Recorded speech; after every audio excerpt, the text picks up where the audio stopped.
안녕하십니까, 최현식입니다. 간만에 인사드립니다. 자주 영상을 올려드리지 못해 죄송하고요. 앞으로는 최선을 다해서 더 많은 영상으로 좋은 인사이트 전해드리도록 하겠습니다. 일단 오늘 먼저 북쪽 이야기부터 시작하도록 하겠습니다. 북쪽 지도자와 관련돼서 여러 이야기들이 주말 사이에 많이 나왔는데요. 종합해보면 일단 스탠스 수술을 받았고 식물인간 상태에 빠졌다는 이야기도 있고요. 또 문정인 특보 같은 경우에는 건재하다, 13일부터 원산을 체류 중이다, 이런 이야기도 나오고 있고요. 또 미스터리다, 알 수 없다, 혹은 경호원 중에 일부가 질병에 걸려서 의료단이 지금 가고 있다, 이런 이야기들이 굉장히 많이 쏟아지고 있습니다. 팩트를 얘기하면 지금 알 수 없다라는 거죠. 무슨 이야기가 지금 나오는지, 핵심이 무엇인지, 정확한 근거가 무엇인지, 살았는지 죽었는지 이런 모든 것들을 지금은 알 수 없습니다. 위급한 상황인지 아닌지도 잘 알 수 없는데, 일단 이런 사건에 대해서 정리를 해보면 3+1인 것 같아요. 첫째는 심장 수술을 받았다는 거, 그리고 두 번째는 질병과 관련해서 자가격리에 들어갔다라는 것, 세 번째는 그 모든 사건들을 통해서 사망 가능성이 있다는 것에 대한 세 가지로 정리가 가능할 것 같습니다. 스탠스 수술을 받은 것이 팩트인지, 아니면 질병의 사태가 시작된 시점부터 원산으로 갔다는 얘기가 있으니까 자가격리에 들어갔다는 것이 맞는 것인지, 아니면 여러 가지 사건들을 통해서 사망했다는 설이 맞는 것인지는 알 수 없으나 세 가지 이야기가 지금 나오고 있는 것은 분명한 것 같습니다.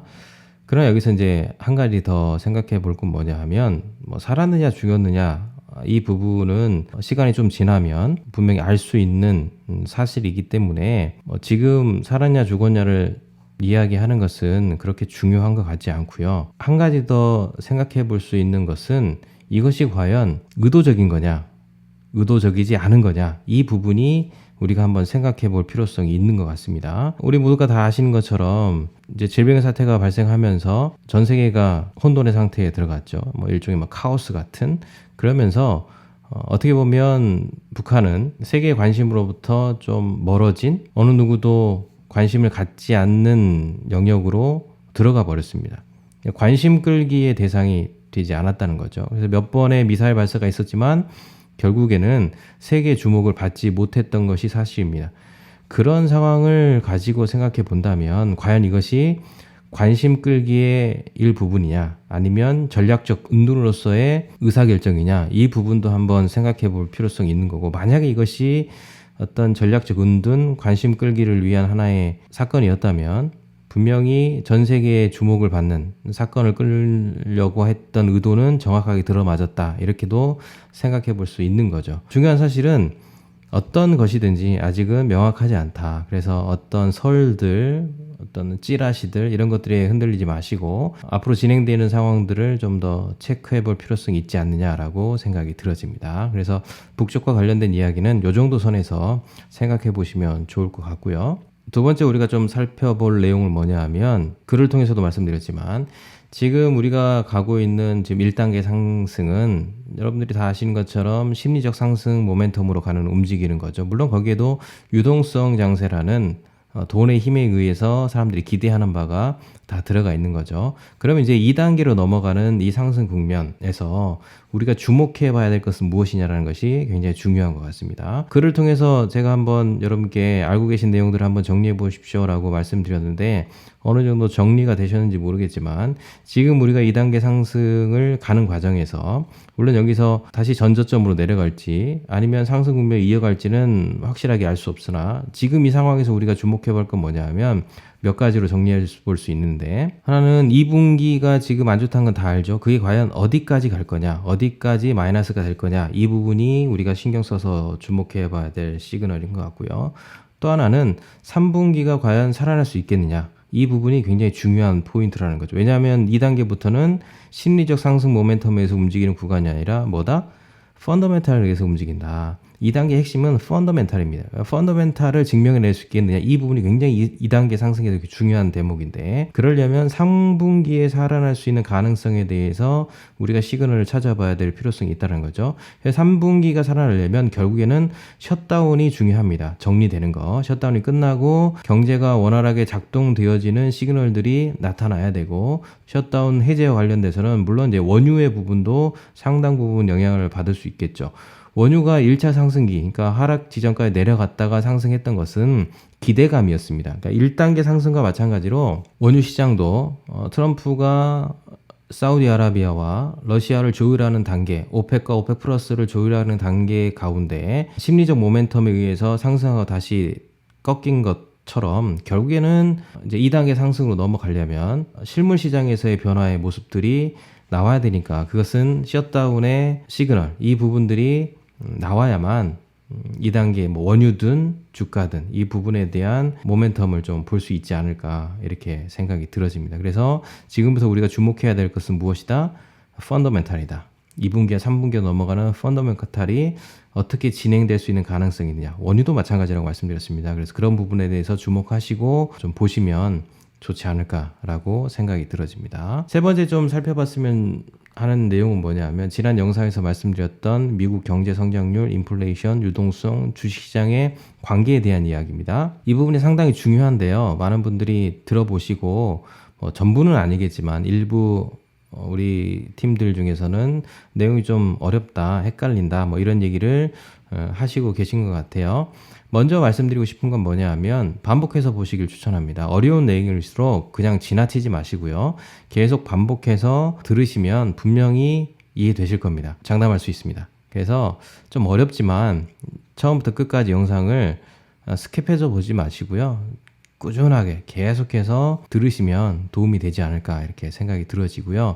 어쨌든 좀 어려워하시는 분들이 계시니까 정리해서 좀 말씀을 드리면 지금 우리가 펀더멘탈이 중요하다고 얘기했는데 이 펀더멘탈이 중요하다고 했을 때 우리가 바라봐야 될 신호가 뭐냐라고 했을 때는 네 가지가 중요하다는 거죠. 하나는 경제 성장률, 그리고 인플레이션, 그리고 금리, 그리고 주가의 변동성, 이 부분들에 대한 체크업이 필요하다는 사실입니다. 그 중에서 사실 중요한 것은 성장률과 인플레이션의 관계인 것 같아요. 성장률이 더 좋냐, 아니면 인플레이션이 더 좋냐, 또 하나는 다 안 좋냐, 혹은 성장률과 인플레이션이 다 좋냐, 이 네 가지를 체크하셔야 된다는 이야기를 하고 있는 겁니다. 일단 상관관계를 보면 성장률과 인플레이션에서 성장률이 좋아졌을 때는 주가의 변동성이 우상향했다라는 것이 나타났고요. 그리고 성장률과 인플레이션에서 성장률이 인플레이션에 비해 안 좋으면 아무래도 주가 변동성이 좀 안 좋거나 약하다 이렇게 보여지고요. 성장률과 인플레이션이 다 안 좋게 되어지면 이 구간이겠죠. 이 구간에서 전부 다 우하향하게 되면 주가도 역시 우하향하는 모습들을 보여줬고요.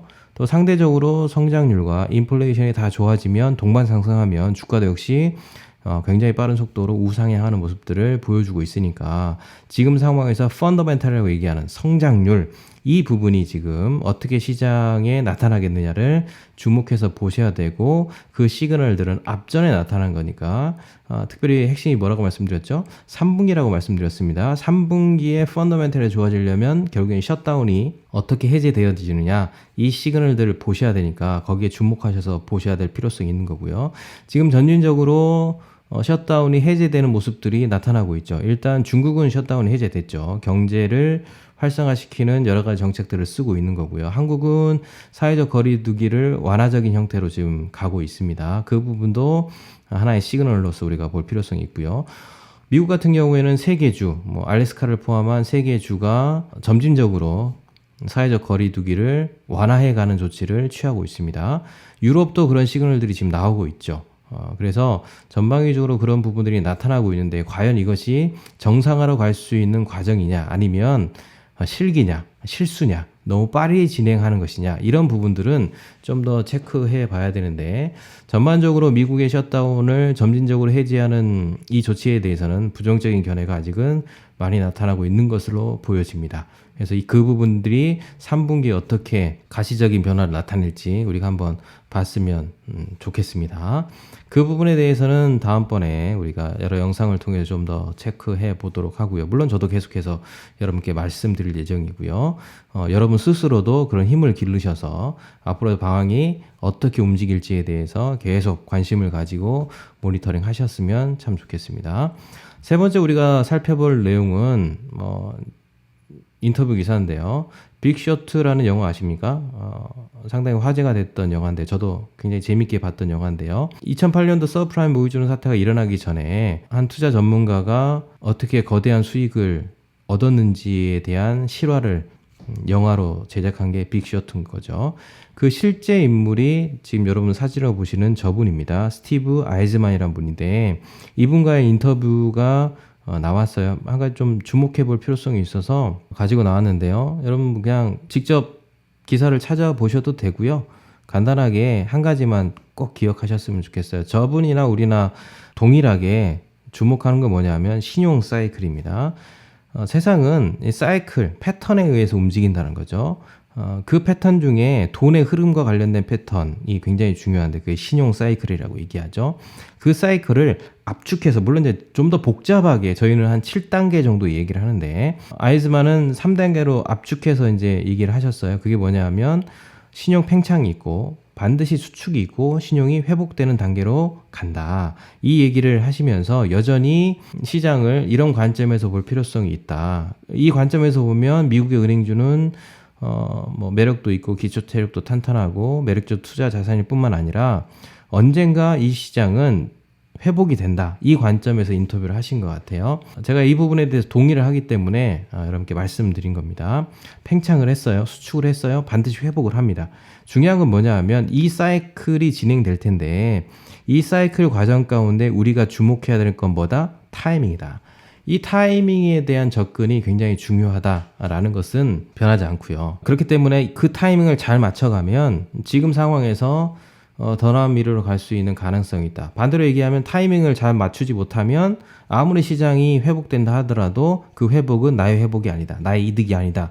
라는 사실도 분명한 사실입니다. 그래서 이 사이클 반드시 회복으로 가는 과정들이 있기 때문에 그것들을 바라보면서 타이밍을 잘 잡는 그런 투자 습관을 가지시면 좋겠다라는 생각이 들어집니다. 그것들을 저희와 함께 하신다라고 보시면 될 것 같고요. 여러분 스스로도 통찰을 가지시고 그 타이밍을 잘 캐치하셨으면 좋겠어요. 타이밍이 어긋나면 1차 반등기에 수익을 얻어도 2차 반등기에 마이너스가 될 수가 있습니다. 그건 여러분들의 지난 오랜 시간의 투자의 과정 가운데 이미 깨달으신 분도 있을 거고 건너들이신 분도 있을 거고 그러니까 굉장히 중요한 부분이니까요. 잘 기억하시고 좋은 수익을 얻으셨으면 좋겠습니다. 마지막 네 번째로 우리가 좀 살펴봤으면 하는 것은 뭐냐 하면 지금 언론에서 많이 부각되지 않는 이야기 중에 중요한 이야기인데 바로 유럽에 관한 이야기입니다. 유럽에 관한 이야기는 지금 질병의 문제로 어수선한 가운데 있지만 우리가 주목해 봐야 될 건 뭐냐 하면 브렉시트 사건입니다. EU와 영국 간의 브렉시트 논의가 지금 한창 진행되고 있는데 종결이 되지 않았습니다. EU의 입장에서는 좀 브렉시트 전환기를 연장했으면 좋겠다.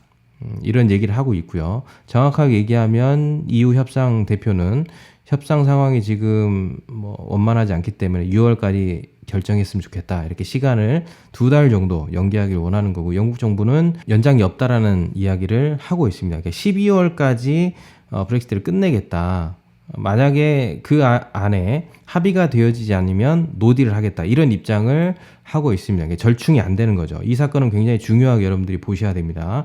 가뜩이나 질병의 사태로 지금 전 세계가 얼어붙은 상황, 힘든 상황, 어려운 상황에 지나고 있는데 EU와 영국이 브렉시트를 잘 논의하지 못한다면 그래서 노딜이 된다면 무역적인 측면에서 충격이 될 수 있는 가능성이 충분히 있어서 이 부분들은 우리가 관심을 가지고 봐야 되는데 약간 소외된 측면이 있어서 제가 부각시켜서 말씀을 드렸습니다.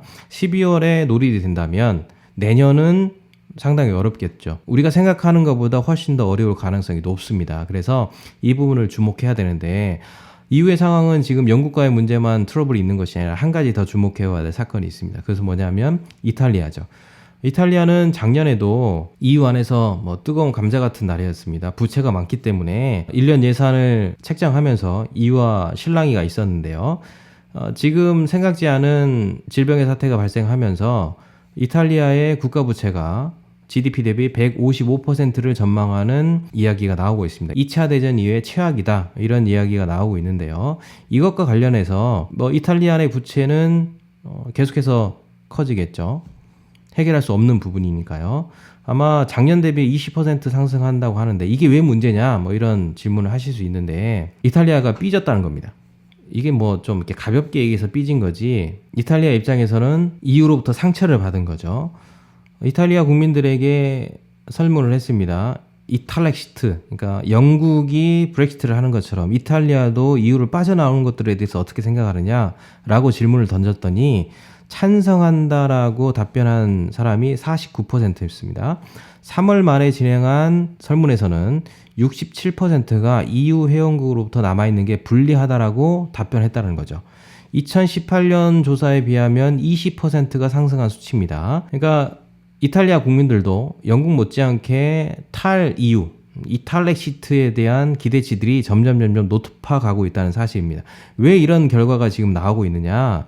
초기에 이탈리아가 질병의 문제로 어려움을 당할 때 상처를 받았다는 거죠. 그 상처의 핵심이 뭐냐 하면, 그때 뭐 EU에서는 가장 심각한 나라가 이탈리아였기 때문에 이탈리아에 대한 국경 봉쇄 조치에 대한 이야기가 나오면서 이탈리아를 고립시켜야 된다, 이런 이야기가 나오게 되고 이탈리아 내부에서 반 EU 감정에 대한 이야기들이 일어났다는 겁니다.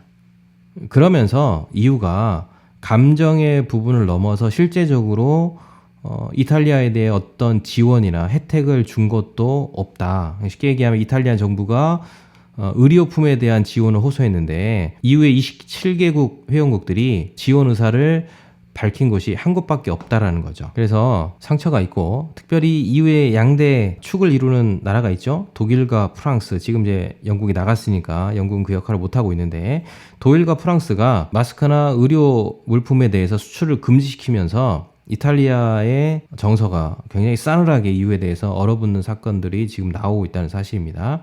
그래서 만약에 지금 이탈리아가 정치적으로 이런 부침을 겪고 나서 행여나 다음 선거에서 반 EU 정서가 표출되게 되면 EU는 또 한 번의 상처, 또 깊은 갈등, 충격, 이런 것들로부터 자유로울 수 없게 되는 상황이니까 이 부분에 대해서 우리가 뭐 투자적인 측면뿐만 아니라 전 세계 지형도에 있어서 굉장히 중요하게 생각하고 좀 보실 필요가 있지 않느냐라고 생각이 들어집니다.